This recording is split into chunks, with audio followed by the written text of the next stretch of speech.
ఓం గం గణాధిపతే నమః. హాయ్ అండి, అందరికీ నమస్కారము.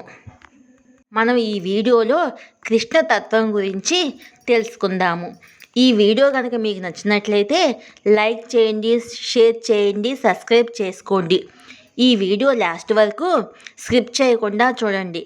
ఇలా చేయటం వల్ల ఈ యొక్క సమాచారము మరికొంతమందికి చేరుతుంది. శ్రీకృష్ణుడు అంటే దైవం మాత్రమే కాదు, స్నేహితుడు, గురువు, ప్రేమికుడు. ఇదే కృష్ణతత్వం. శ్రీకృష్ణుడు భగవంతుడిగా పూజించే వారికన్నా స్నేహితుడిగా, గురువుగా భావించిన వారినే ఎక్కువగా అనుగ్రహించాడు. ఎక్కడ తగ్గాలి, ఎక్కడ నెగ్గాలి, ఎలా ప్రవర్తించాలి అన్నీ అర్థం కావాలంటే కృష్ణతత్వం అర్థం కావాలి. సాధారణంగా శ్రీ మహావిష్ణువు అవతారాలన్నీ రాక్షసులను సంహరించడంతో ముగిసిపోతాయి. కానీ రామ, కృష్ణ అవతారాలు మాత్రం పరిపూర్ణ అవతారాలు. పైగా ఏ అవతారంలోనూ తానే దేవుణ్ణని చెప్పలేదు. కానీ కృష్ణావతారంలో తానే దేవుణ్ణని స్పష్టంగా చెప్పాడు కృష్ణ పరమాత్మ. అయితే ఎక్కువ మంది శ్రీకృష్ణుణ్ణి భగవత్ స్వరూపంగా కన్నా గురువుగా, స్నేహితుడిగా, ప్రేమికుడిగా కొలిచి తరించారు. వాస్తవానికి శ్రీకృష్ణుడికి భక్తుల కన్నా గురువు, స్నేహితుడిగా భావించే వారి సంఖ్య ఎక్కువని చెప్పాలేమో. ప్రతి ఒక్కరి జాతకాల్లో దోషాలు ఉంటాయి. కొన్ని దోషాలు పూజల ద్వారా పరిష్కారం అవుతాయి. కానీ అసలు రెమెడీస్ లేని దోషాలు కొన్ని ఉంటాయి. అలాంటి దోషాలు పూజల వల్ల కూడా పరిహారం కావు. కేవలం గురువు ఆశీర్వచనం ఉంటే పరిష్కారం అవుతాయి. అందుకే వేదం చదువుకున్న పండితులతో శతాయుష్మాన్ భవం శతమనంతం భవతి అనే ఆశీర్వచనం పొందాలని భావిస్తారు. తద్వారా కొన్ని దోషాలు తొలగిపోతాయని విశ్వసిస్తారు.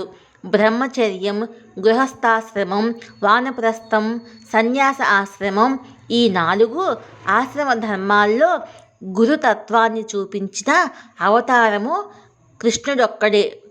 అందుకే కృష్ణుడి రాకతో ఇంట్లో ఉంటే దోషాలు తొలగిపోతాయని భావించి స్వామి అడుగులు లోపలికి వేస్తారు.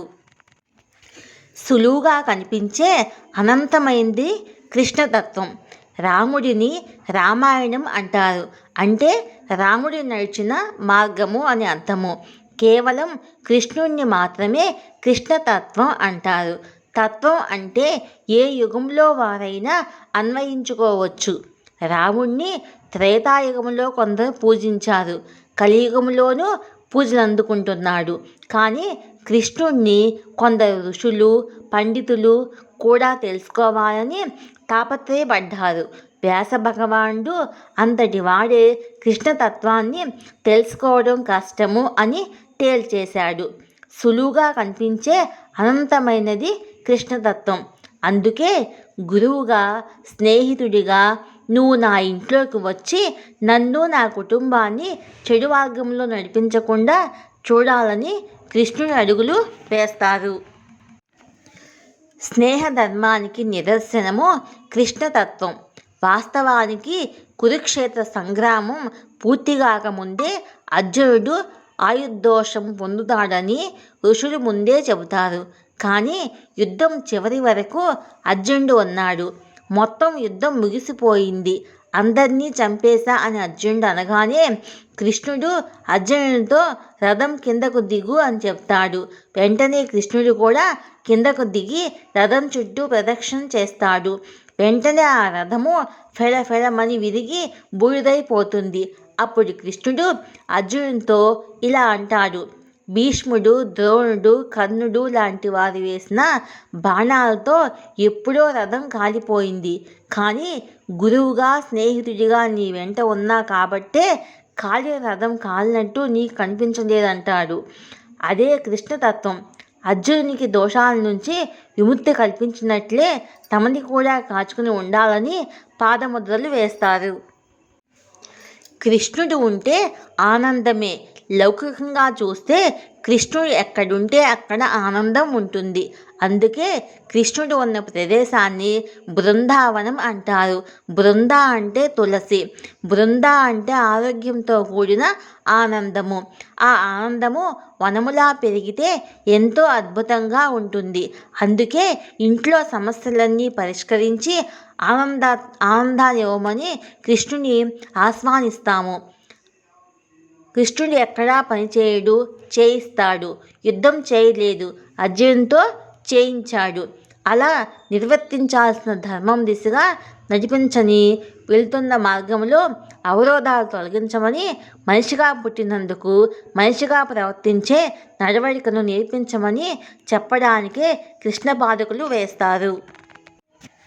కన్నయ్య మధురకే కాదు, ప్రేమ మాధుర్యానికి అధిపతి. మూర్తిభవించిన వ్యక్తిత్వ వికాసము శ్రీకృష్ణుడు. పుట్టింది రాజుకి అయినా గోకులములో సాధారణ గోవుల కాపరిగానే పెరిగాడు కృష్ణుడు. కృష్ణుడి జీవితమే ఒక మానవ జీవన అనుభవసారము. మూర్తిభవించిన వ్యక్తిత్వ వికాసము. మానవత్వంలో దైవత్వాన్ని చూపించింది కృష్ణావతారము. యదా యదా హి ధర్మస్య గ్లానిర్భవతి భారత అంటూ తాను ఏది ఆచరిస్తే అదే ధర్మం అంటూ జగద్గురువుగా నిలిచాడు కృష్ణుడు. కన్నయ్య రూపము నల్లనిదైనా ఆయన మనసు వెన్నపూసినంత తెల్లనిది. దేనికి భయపడిన వ్యక్తిత్వము. నమ్మిన వారికి కొండంత అండనిచ్చే మనస్తత్వము. హిందూ పురాణాలున్న, తాత్విక గ్రంథాలున్న, జనబాహుళ్యంలో ఉన్న కథల్లో, సాహిత్యంలో, పూజా సంప్రదాయాల్లో కృష్ణుడి గురించి ఎన్నో విధాలుగా చెప్పుకుంటారు. చిలిపి కృష్ణుడిగా, పశువుల కాపరిగా, రాధా గోపిక మనోహరునిగా, రుక్మిణి సత్యభామాది అష్టమహిషుల ప్రభువుగా, గోపికల మనసు దోచుకున్నవాడిగా, యాదవరాజుగా, పాండవ పక్షపాతిగా, భగవద్గీత ప్రబోధకునిగా, తత్వోపదేశకునిగా, దేవదేవునిగా, చారిత్రక రాజనీతిజ్ఞుడిగా, ఇలా ఎన్నో విధాలుగా శ్రీకృష్ణుని రూపము, వ్యక్తిత్వము, దైవత్వము చిత్రీకరించారు. జ్ఞానానికి సంకేతం వెన్న. శ్రీకృష్ణుని తత్వం చాలా గొప్పది. బాల్యంలోనే తన లీలల ద్వారా భక్తులకు జ్ఞానోపదేశం చేశాడు. వెన్న ముద్దలు ఇష్టంగా తినేవాడు. వెన్న జ్ఞానానికి సంకేతము. వెన్న నల్లని కొండల్లో ఉండేది, అంటే అజ్ఞానానికి సంకేతము. నల్లని కొండ వెలుగుకు, విజ్ఞానానికి చిహ్నము. తెల్లని వెన్న తన భక్తుల మనసులోని అజ్ఞానమనే చీకటిని తొలగించి జ్ఞానమనే వెలుగును నింపడం కోసమే కన్నయ్య వెన్న తినేవాడు. కృష్ణతత్వం తెలిస్తే ప్రేమతత్వం తెలిసినట్టే. కృష్ణతత్వం గురించి తెలిసిన వారికి నిజమైన ప్రేమతత్వం అంటే ఏమిటో తెలుస్తుంది. గోపాలుడు ఎక్కడ ఉన్నా మహిళలతో పరుషంగా మాట్లాడినట్టు లేదు. రుక్మిణీదేవి ఆరాధనను, సత్యభామ గడసతనము అన్నిటినీ స్వీకరించాడు. ప్రజల దృష్టిలో వీరుడు, ధీరుడు, మహాదేవుడు అయినా ఏ ప్రత్యేకత లేకుండా ఇంట్లో అత్యంత సాధారణంగా ఉండటము పరమాత్మునికే చెల్లింది. కాలానికి ప్రతీకగా నెమలి పించము. నెమలి పించములో 7 రంగులు ఉంటాయి. ప్రకృతిలో కనిపించే రంగులన్నీ ఈ 7 వర్ణాల సమూహారమే. లోకమంతా విస్తరించి ఉన్న ఆకాశము పగటి వేళ నీలవర్ణంలో, రాత్రివేళ నల్లని వర్ణంతో ప్రకాశిస్తుంది. సూర్యోదయంలో ఒక రంగు, సూర్యాస్తమయంలో మరొక రంగు కనిపిస్తుంది. ఈ రంగులన్నీ కాలానికి సంకేతము. కృష్ణపక్షము, శుక్లపక్షము అనే విభాగాలుగా చూసిన కాలమంతా రంగులమయంగా కనిపిస్తుంది. ఇవన్నీ నెమలి పింఛంలో కనిపిస్తాయి. కాలానికి ప్రతీకగా శ్రీకృష్ణుడు నెమలి పింఛాన్ని ధరిస్తాడని చెబుతారు. వేణుమాధవుడు. వేణువు మాధవుల అనుబంధము ఎంత గొప్పదంటే చివరకు గోపికలు కూడా వేణువుని చూసి అసూయపడ్డారు. కన్నయ్య తమ కన్నా వేణువునే ఎక్కువగా ఆదరిస్తున్నాడని అడిగారు. వాళ్ళంతా కలిసి వేణువుని అడిగితే ఇలా అందంట, నన్ను నేను గోపయ్యకు అర్పించుకున్నాను, నాలో ఏమీ లేదు, అంతా దొల్ల అంది. నిజమే, వేణువు అంతా శూన్యము, అంటే పరిపూర్ణతకు చిహ్నము. నేను, నాది అనే భావాలు వేణువుకు లేవు. ఏ తందో అదే పరమాత్మకు ఇచ్చేసింది. ఇప్పుడు ఇక వేణువు మాధవుడు ఇద్దరు కాదు, వేణు మాధవుడు ఒక్కడే.